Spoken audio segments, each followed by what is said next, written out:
Baby Bottle Pop. I don't know, that's from the 80s, isn't it?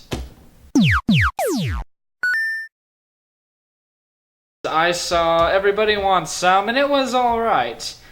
It was definitely a funny movie. It succeeded in being a comedy. It put forth some likable characters. Each one had a quirk about them that I enjoyed.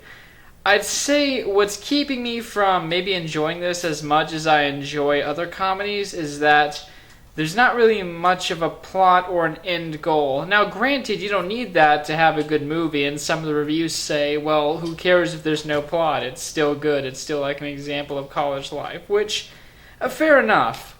Like, if you're into movies that don't really have a plot and it's more about relatable experiences, then I'd say this movie's good for you. But for me, for the pretentious ass who's never made a movie in his life, I prefer plots in my films. I prefer character goals.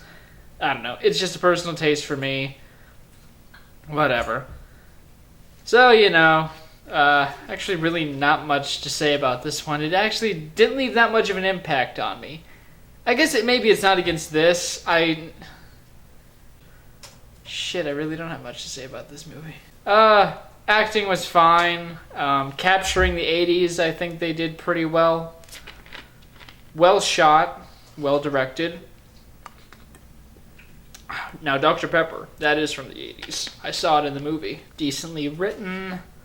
It's good music, by the way. A good selection of music. And yet, the characters were likable in this. I like how the love interest in this movie had personality about her. Like, I knew theater girls, and yeah, that's pretty much how theater people act. It's not a lie.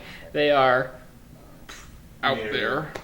Weird. I'd give this movie a 4 out of 5. It's good, it's well made, it has a lot of good heart to it. The characters felt real to me.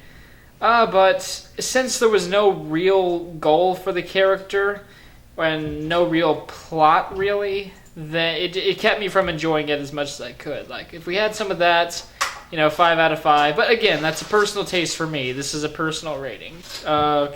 Spoilers. Really not much to spoil. Like I said, there's no real plot. I guess I could say, for general things, he does get the girl in the end. Like, yeah, he flirts with her, has a good time with her. I kind of like how they played it out. So, like, it felt like a real relationship where there was actual care for each other. I like that, it was nice. A little cutesy, but hey, cutesy's okay every now and again. But yeah, I guess I could talk about this like they're a baseball team, but you never really see them play a game. There's some rivalries on the team, but they just sort of remain there. Overall, I guess the problem is when I ask myself, what obstacles did the main character overcome? He honestly didn't really overcome any. Now again, as I said before, it's about the experience, it's about capturing the decade and stuff like that, so I won't fault the movie too much on that. Just a personal rating for myself. My god, this is going to be the shortest review I've ever done.